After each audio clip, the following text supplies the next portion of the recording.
The town where I grew up was the kind of place where doors were left unlocked and neighbors waved from their porches. But there was always something about the nights that unsettled me. The air seemed thicker after sunset, the streets quieter than they should have been, as if the town itself was holding its breath. Some people whispered about strange things that had happened years ago: disappearances, sudden fires, unexplained accidents, but most just brushed it off as small town gossip. I tried to ignore it too, until one summer evening I noticed the feeling wasn't just in my head anymore. Streetlights flickered without reason, dogs barked wildly at shadows, and even my closest friends admitted they felt something watching. It was as if the town had secrets no one wanted to face, and deep down, I feared I was about to find myself at the center of them. IT started with a warning I didn't expect. I was filling up my car at a lonely gas station just off the main road when an old man approached me. His clothes were worn, his hands shaking, but his eyes were sharp and intense. He leaned closer and whispered, "Don't stay out tonight. Get home and lock your doors. It's coming." I froze, unsure what he meant, but before I could ask, he walked away into the shadows as if he'd vanished into thin air. I laughed it off at first, thinking he was just some unstable drifter. Yet as I drove home, his words clung to me. The air felt colder, the roads emptier, and every passing car made me jump. By the time I reached my street, an uneasiness weighed heavy on my chest. That night, as the clock struck midnight, I realized the old man hadn't been crazy. He had been warning me.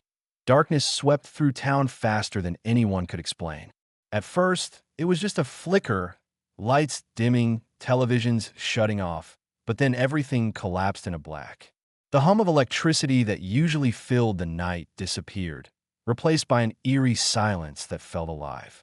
My house was swallowed in pitch blackness, and when I peered outside, the entire neighborhood was the same. People stepped out of their homes with flashlights, their beams darting nervously across the street. That's when I saw them, shadows moving without sound, slipping between houses, too tall and too fast to be human. Fear gripped me, and I slammed my door shut. My flashlight shook in my hands as I tried to convince myself it was just my imagination, but then came the scratching at the windows. My heart pounded louder than the silence, and I realized I wasn't imagining things at all. We weren't alone in that darkness. The silence didn't last. It shattered when a scream rang out from down the block, sharp and desperate, cutting through the air like a warning. My neighbors bolted back into their homes, locking doors and shutting blinds, but it was already too late. Shadows moved through the street, and then the sound of breaking glass echoed from the Johnsons' house. I could hear chaos inside, furniture crashing, voices pleading, and then sudden, terrifying quiet. I wanted to run, but my legs wouldn't move. When a pounding rattled my own door, I thought it was the end. Adrenaline finally pushed me to act, and I bolted toward the back, slipping out into the night. I ran, not knowing where to go, only knowing I couldn't stay. Behind me, I heard heavy footsteps and something dragging across the pavement. That's when I realized the fight for survival had truly begun, that I sprinted into the woods, lungs burning, heart racing with every uneven step. The branches whipped at my arms, the ground uneven beneath my feet, but I didn't dare slow down. Something was behind me. I could hear it, too heavy to be a person, too steady to be an animal. The deeper I went, the darker it grew, until even the moonlight struggled to break through the trees. Just when my legs threatened to give out, I stumbled across an old cabin, half-rotted but still standing. The door creaked as I pushed it open, and inside, the smell of dust and decay filled my nose.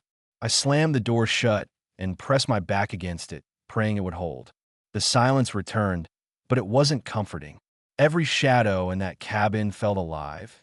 Every creak of the wood sounded like a breath. I wasn't sure if I'd found safety or a trap. When I finally caught my breath, I wasn't alone for long. A familiar face appeared at the door, a classmate from high school who I hadn't seen in years. Relief flooded through me when he offered to help, swearing he knew a way out. For a while, I believed him. We whispered about what was happening outside, and he told me he had been preparing for nights like this. He spoke too confidently, and something in his eyes unsettled me, but I ignored it. Hours passed, and when the scratching at the windows started again, I followed his lead. But then I overheard him outside, whispering to the figures in the dark, promising them he would deliver me if they spared him. My blood ran cold. Betrayal hit harder than fear itself.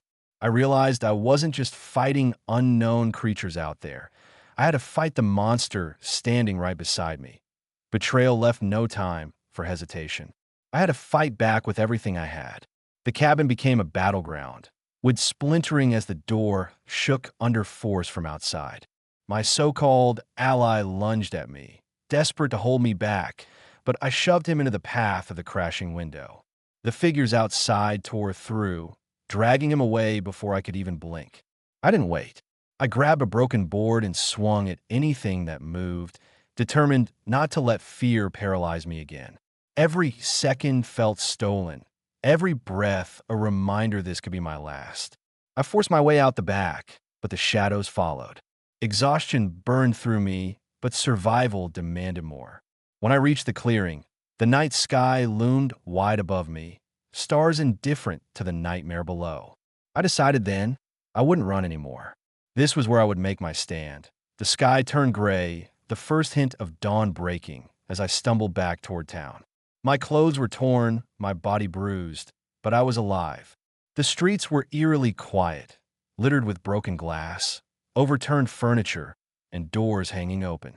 Neighbors were gone, their homes emptied like they had never existed.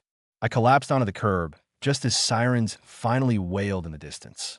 Police and emergency vehicles flooded the street, their flashing lights cutting through the fading darkness. When I tried to explain what happened, their faces told me everything.